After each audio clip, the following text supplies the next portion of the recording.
The engine was still running. The doors were locked, but all 5 people had vanished into the desert, as if they never existed.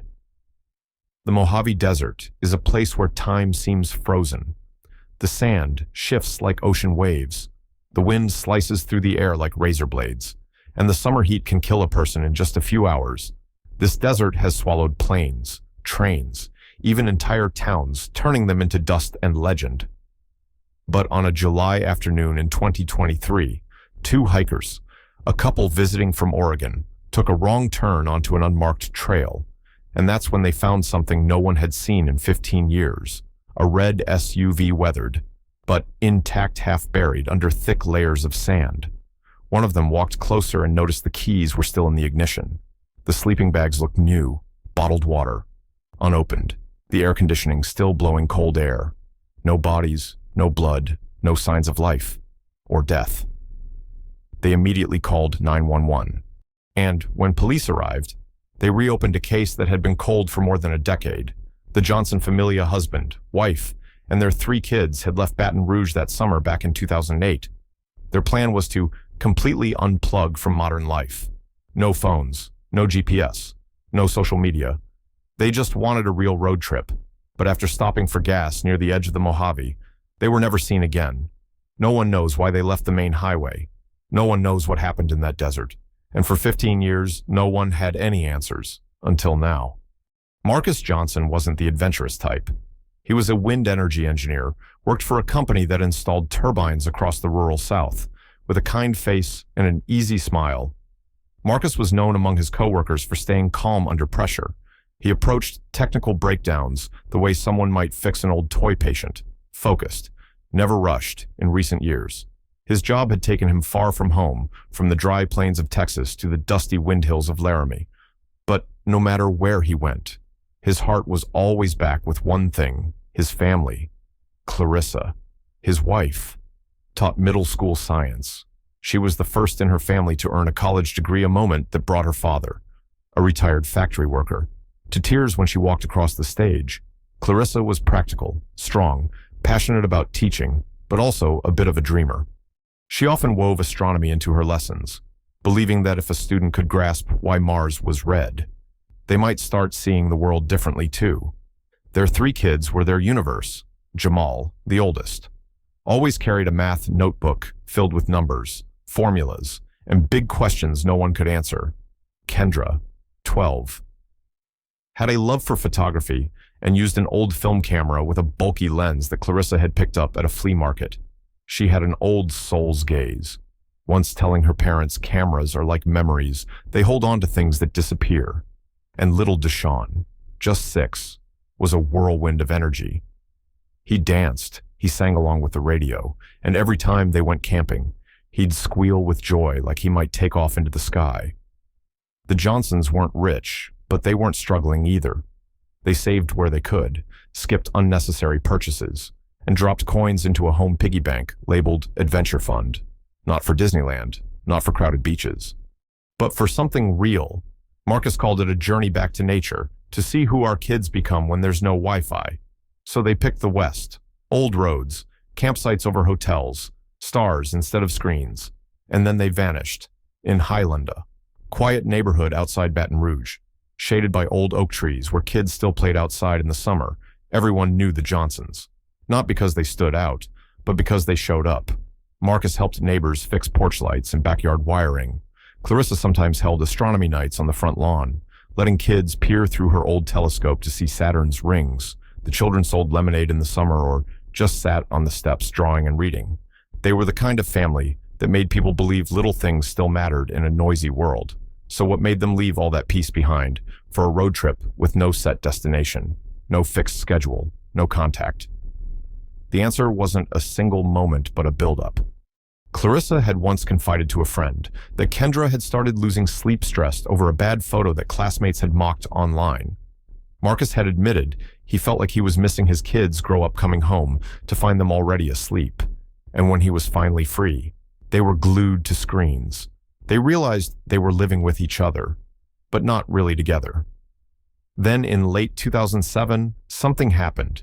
Deshaun nearly got hit by a car head, darted into the street with his headphones on. music blasting. "That was the last straw," Clarissa said. "We need to stop. We need to unplug." Marcus nodded, and the idea was born. They planned for 6 months. Marcus used his mapping skills to chart a cross-country route, one that avoided major highways. Clarissa researched national parks and affordable campsites close to nature. Jamal managed the gear and water inventory. Kendra sketched out stopovers, and Deshaun, he just wanted to know if there'd be marshmallows. They brought no phones, just one old emergency cell, tucked away, no GPS, no Wi-Fi, no live streams, just them, paper maps, a film camera, and a promise to really see each other and the world for the first time. The trip began on July 1st, 2008. They sent postcards from San Antonio. A week later, a gas station on the edge of the Mojave Desert logged their last known purchase, and after that, nothing. On the night of June 30th, 2008, the Johnsons had one last dinner at Clarissa's mother's house's, Lucille, just a few blocks from their own home. She was close to her grandkids. The dinner was simple and warm grilled meat Marcus had marinated the day before, salad Jamal tossed, and a peach cobbler Kendra baked with her grandma. No one imagined it would be their last meal together. Clarissa hugged her mom for a long time. Just 3 weeks. Mama, ill right from every stop. Marcus promised to send photos when they got back. Lucille gave little Deshaun a small bronze turtle charm and said, "Be careful, baby. The desert ain't like the park." Deshaun grinned. "I know I'm going to build a sand house the next morning." They packed their rented Ford Explorer, water tanks, dry food, compass, paper maps, backup batteries, flashlights, sleeping bags, tent, multi-tool. Marcus checked the engine. Tire 7 brought a patch kit, just in case. They stopped first in San Antonio, then El Paso. They mailed postcards from there, each kid writing a little note to Grandma. Kendra even slipped in a Polaroid of the skyline. That was the last confirmed trace of them. By July 9th, they hadn't returned. At first, Lucille assumed they'd extended the trip to avoid the heat, but when no calls came, and Marcus didn't show up for work, she called the police. The search began quietly, because no one knew where to look. No hotel bookings, no phone pings, no smart devices. They had disappeared, literally. The last sighting of their vehicle came from a small gas station in Baker, California, right at the edge of the Mojave. The security camera was grainy, but it caught a red SUV and the silhouette of a man at the wheel. They filled the tank, bought water, drove off at 5:42 p.m. on July 10th. And from that moment on, 15 years of silence. On the morning of July 11, 2008, Lucille sat by the window all day, every time a car passed. She looked up, but the red SUV never pulled into the driveway. Marcus was a man of his word. If he said they'd be back on the 10th, he would have kept that promise. But the house phone stayed silent. No new postcards, no messages, no sign that the family was safe. By afternoon, she tried calling Clarisano's signal. Then she called the rental car company. They confirmed the SUV hadn't been returned. And that's when Lucille felt it that deep. Trembling pull only a mother knows.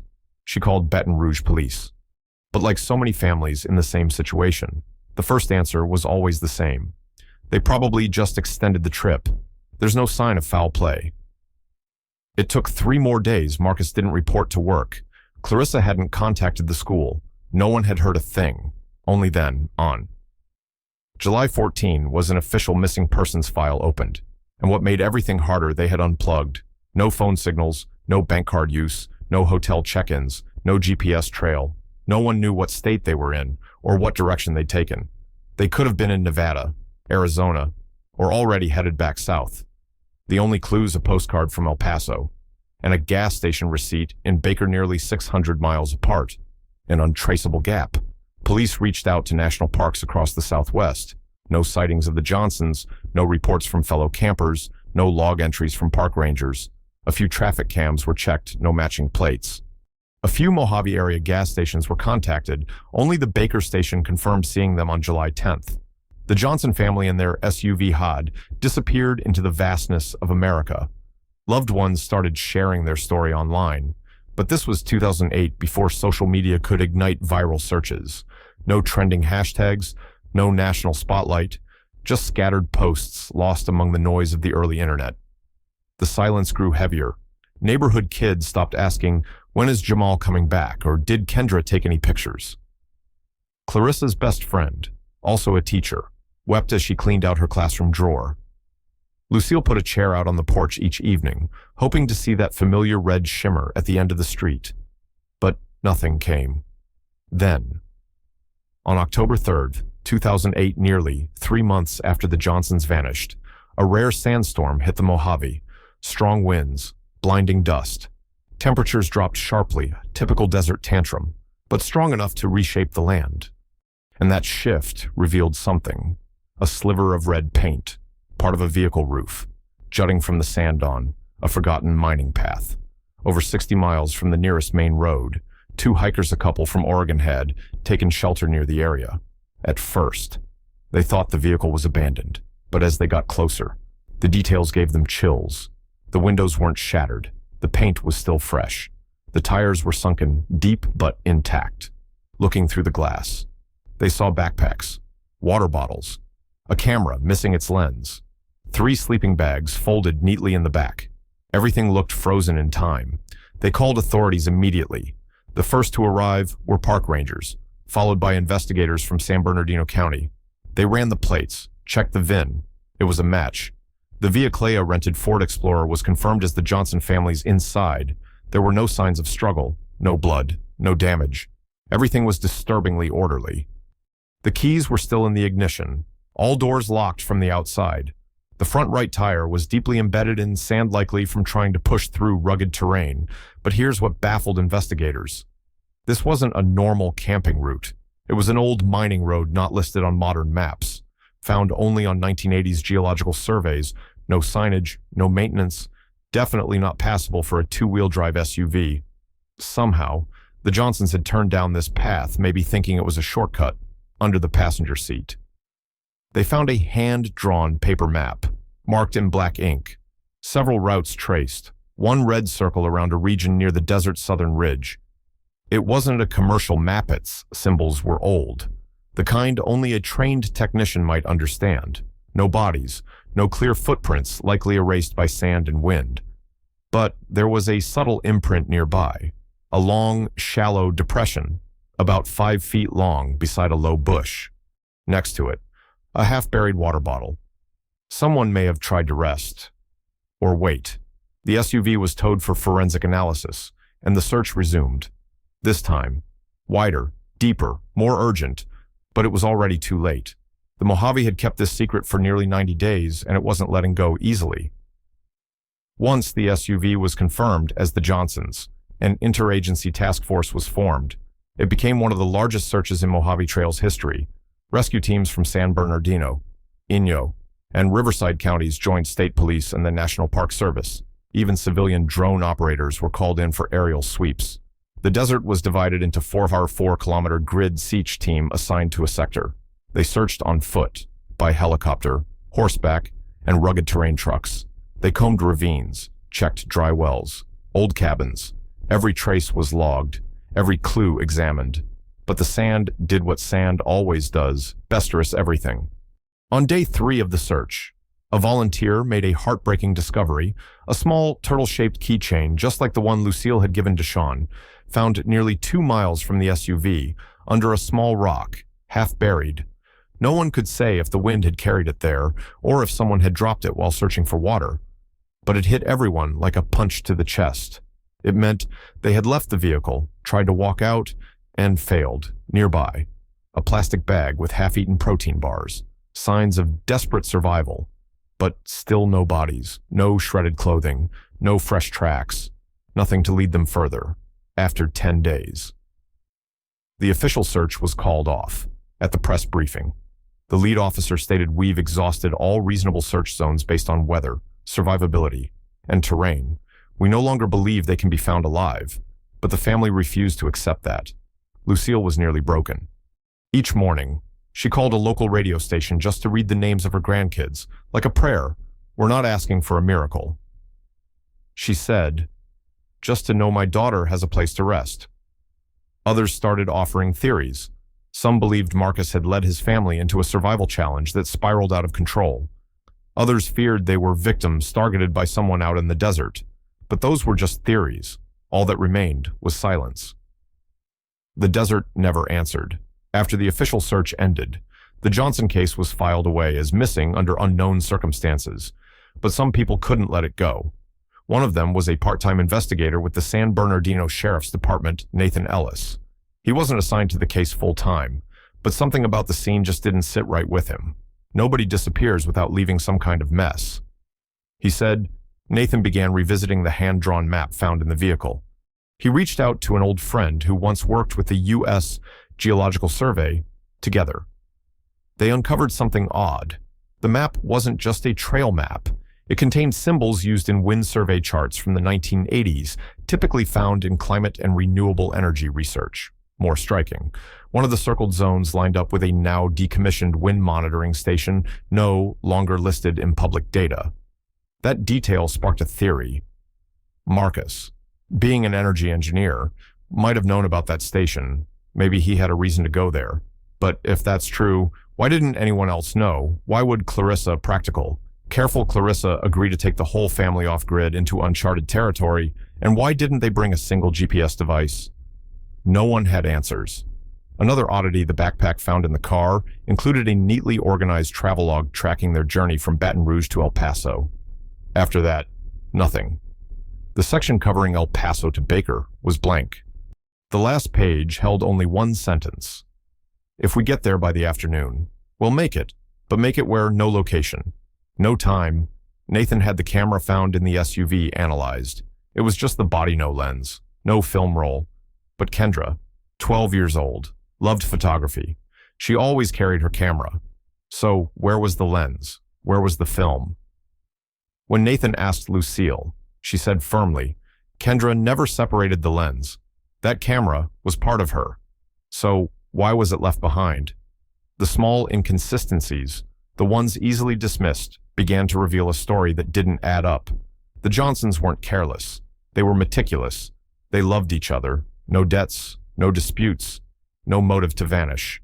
But the deeper Nathan dug, the more he felt like he was standing alone in the desert at night, everything still, yet the eerie feeling that someone was watching, almost 4 years later.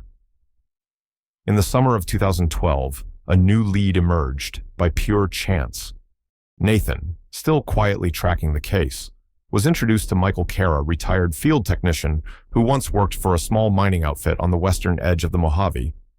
Not far from where the Johnson SUV had been found, Carr, now retired, kept a blog where he documented memories of his desert jobs in a 2008 entry.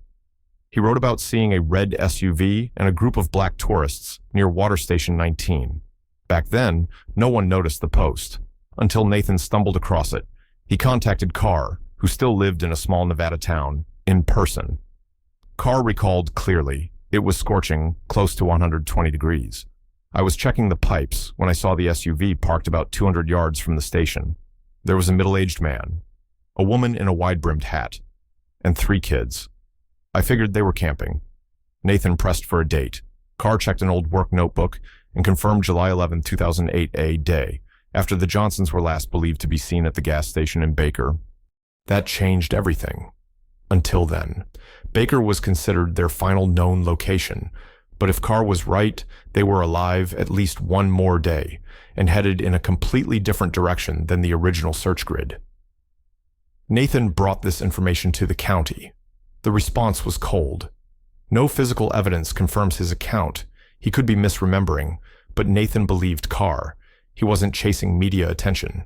He still had his original logbook, its faded handwriting untouched. More troubling, Carr's description placed them near Water Station 19, nowhere near their expected path. It was far northwest, near an area once used by the military in the late 1970s for experimental communications testing. The site wasn't open to the public, but it wasn't fenced off either. Maybe the Johnsons wandered in by mistake, by curiosity, or out of desperation. And if so, what did they see?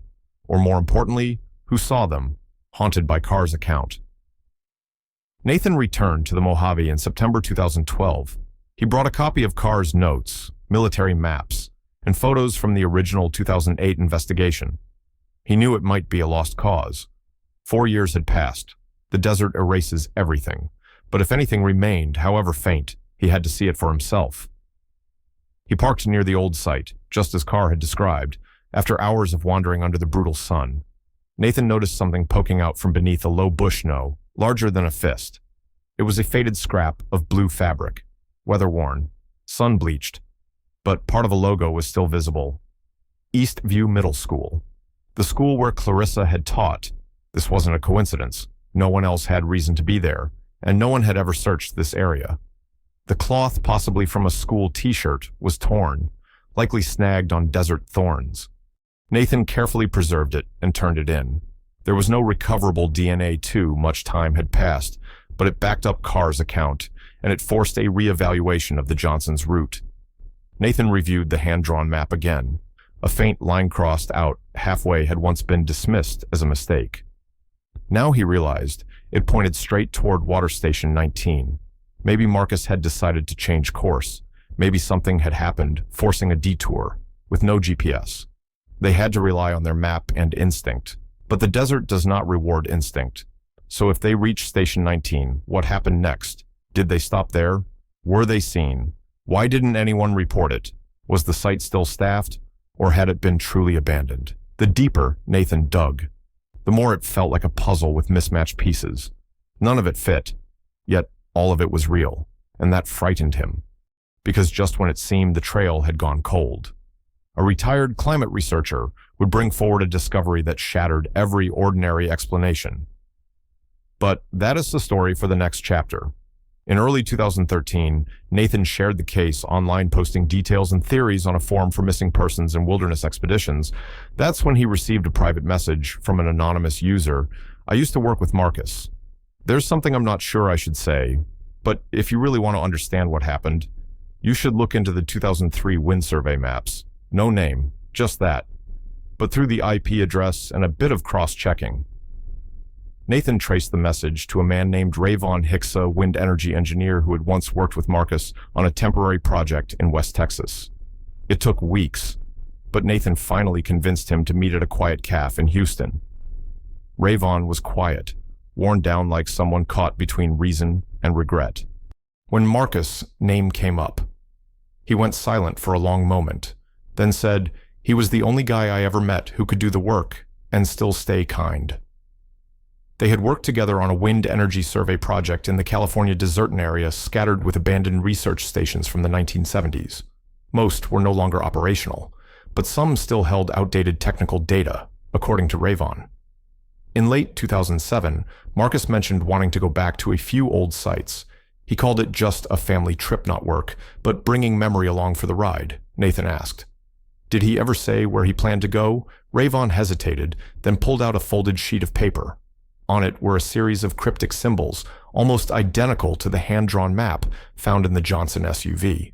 I think he drew this from memory, or from some old data only he had access to.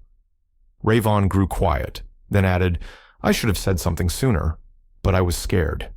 If someone didn't want Marcus going back to those places, then maybe this wasn't just an accident. That sentence soft, but colder than a Mojave night, kept Nathan awake for weeks. If Marcus had planned a trip based on memory, could he have stumbled into something he wasn't supposed to remember? Or worse, did someone make sure he'd never tell what he saw after that meeting? Nathan returned to Baton Rouge to speak with the only person left closely connected to the Johnsons, Lucille. 5 years had passed. She still lived in the same house. The children's rooms untouched. Kendra's sketchbook still open. A family photo from the day before their departure sat quietly on the mantel. When asked about the final weeks before the trip, Lucille furrowed her brow, searching her memory. There was one thing, she said slowly. Marcus went to the bank twice in 1 week, took out cash both times. I thought it was for the trip, but the amount, it was more than usual. Nathan asked to see the records. In the 10 days before they left, Marcus had withdrawn nearly $8,000 in cash from his personal account. No one in the family knew. Clarissa never mentioned it in her letters to friends. Jamal didn't include it in his trip journal. Marcus took the money and told no one. At the same time, Nathan found the mechanic who serviced the SUV before it was rented. The man recalled Marcus requesting a full check of the dust filtration system, a new spare tire, and, most surprising, a reinforced undercarriage plate, the kind used for off-road, rocky terrain.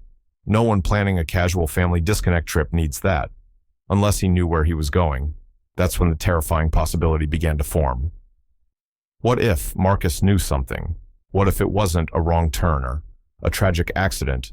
What if it was a plan, a reconnaissance, a mission to confirm something he once heard during his years as an engineer? Maybe he thought it was harmless. Maybe he brought his family because he believed it would be safe. But what if he was wrong? What would compel a cautious man, a loving father, to prepare so thoroughly and say so little? Maybe he didn't expect not to come back. Maybe he just wanted to know what was buried beneath the Mojave dust for 30 years, and if Soho buried it. After speaking with Rayvon and reviewing old technical maps from 2005, Nathan found something unsettling.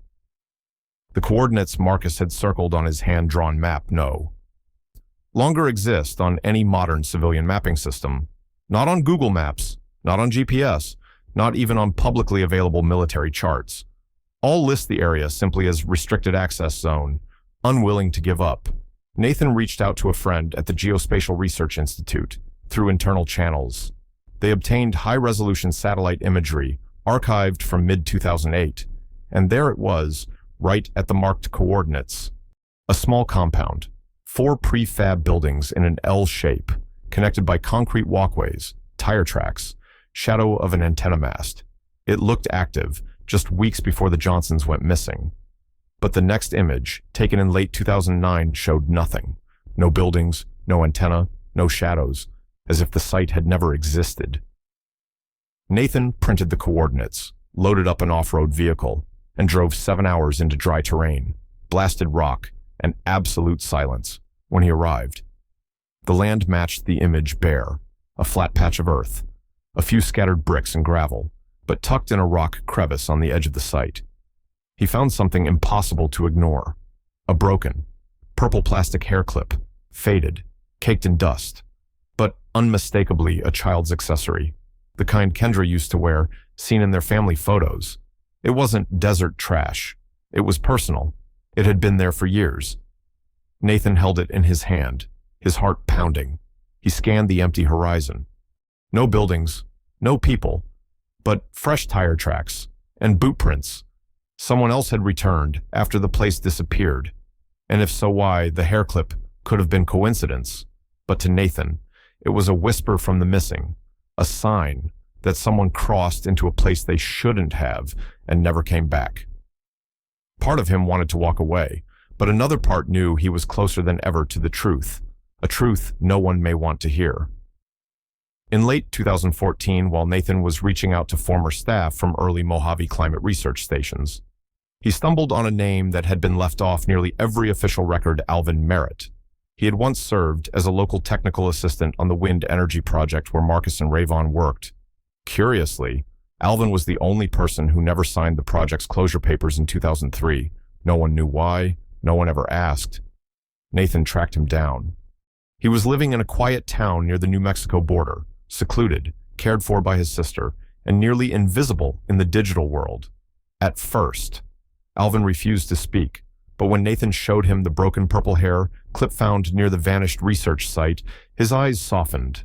After a long pause, Alvin said, "I don't know what happened to that family, but I know Marcus asked too many questions." He told Nathan that back then. There were whispers, rumors of an experimental signal harvesting project. Not for commercial power, but something else. Something aimed at exploring near-space frequency bands, the kind of science nobody talked about in public. Alvin remembered one trip Marcus made alone deep into the desert. When he came back, he barely spoke for a week. He was smart, too smart to care only about turbines. Alvin said, when I asked what he saw, all he said was, "I think I stepped into something that shouldn't exist."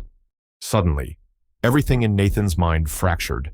What if Marcus hadn't seen something but felt it, a strange signal, a magnetic field anomaly, an abandoned device never meant to be found? And what if his family's disconnect trip was just a cover, his way of returning to verify it, That possibility changed everything, if it were true. Then the Johnsons' disappearance wasn't a tragedy, it was a consequence. No one wanted to believe that. But how else could a family of 5 vanish without a trace? No remains, no digital footprint, no crime scene, as if they had never existed. Alvin's account wasn't evidence, but it cracked the foundations of every earlier theory. And the most terrifying part. The more Nathan learned, the blurrier the picture became. By 2015, Nathan had returned to the Mojave 3 times. This time, he went alone. No recording gear, no maps, no signal, just himself, and a question he no longer knew how to frame. The original hand-drawn map once felt like a key. Now, it was a maze. Each detail, each location, each witness. All began to dissolve, like smudged ink on wet paper. That night, he sat in the abandoned gas station near Baker, the place the Johnsons were last seen. He opened an old notebook, filled over the years. There were pages he didn't remember writing, details repeated, names he wasn't sure existed. One page only read, again and again, they didn't disappear. They were erased, for the first time. Nathan asked himself, was he being haunted? Not by spirits, but by silence. The silence of a mystery too big, too quiet, one that forces the mind to fill the void with theories, with hope, with fear. He thought of Lucille, who had since passed, never knowing what became of her family. He remembered her voice, how she would close her eyes whenever she spoke of Clarissa, imagining her still sitting in the backyard, reading in the sun. One afternoon, Nathan sat outside the Johnsons' former home, now sold. The new owners knew nothing, but they kept the small bench on the porch. Nathan sat, closed his eyes. For a second, he thought he heard Deshawn's laughter. He opened them, only dry leaves, tumbling across the sidewalk. Memory bends truth when we crave it long enough. And that's what makes it dangerous. Because if even the facts' names, places, objects begin to waver, how do you tell the difference between what's real and what grief invents? Nathan began rewriting the case file, but this time, not as an investigator, as a storyteller. He replaced the phrase missing with withheld, changed no one found them to no one was allowed to. And for the first time, he signed the document not with a pen, but with a trembling line of text. If anyone's still out there, I've been listening. In April 2017, nearly 9 years after the Johnsons vanished, a group of geology students from the University of Nevada were surveying erosion patterns in northern Mojave. Their guide was Dr. Margaret Lynn, a lithology expert with no knowledge of the Johnson case, while analyzing debris near a rocky slope. A student named Rico found something strange buried among broken shale, a small orange plastic wristband, the kind handed out at museums or parks.